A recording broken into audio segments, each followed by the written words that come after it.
11-4-2 विधान परिषदेसाठी महायुतीचे अंतिम जागावाटप निश्चित. राष्ट्रवादीला यश. 7 जागांवर अडून बसलेल्या शिवसेनेला 4 जागा. स्थानिक स्वराज्य संस्थांच्या विधान परिषद निवडणुकीसाठी अखेर महायुतीचे अंतिम जागावाटप निश्चित झालं आहे. प्रचंड रस्सीखेच आणि जागांवरील दावे प्रतिदाव्यानंतर 17 जागांसाठी तीनही पक्षांमध्ये एकमत झालं आहे. स्थानिक स्वराज्य संस्थांच्या विधान परिषदेच्या 17 जागांसाठी 18 जून रोजी मतदान तर 22 जून रोजी मतमोजणी होणार आहे. अंतिम फॉर्म्युलानुसार भाजप 11, शिवसेना 4, राष्ट्रवादी 2 जागांवर निवडणूक लढवणार आहेत.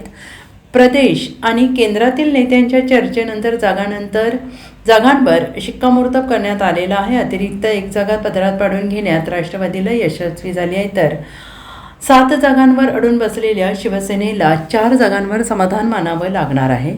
स्थानिक स्वराज्य संस्थांच्या निवडणुकाच राज्यात न झाल्याने या मतदारसंघामध्ये पूर्वी निवडून आलेल्या आमदारांचा कार्यकाळ संपुष्टात येऊनही निवडणूक होऊ शकली नाही. अशात गेल्या 2-2.5 वर्षांपासून आमदारकीच्या जागा रिक्त आहेत.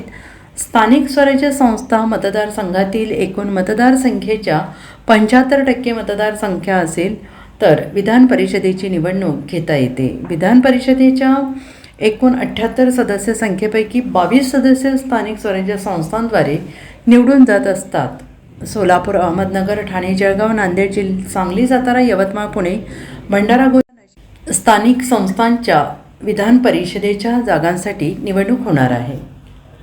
Bureau report, SVN Marathi.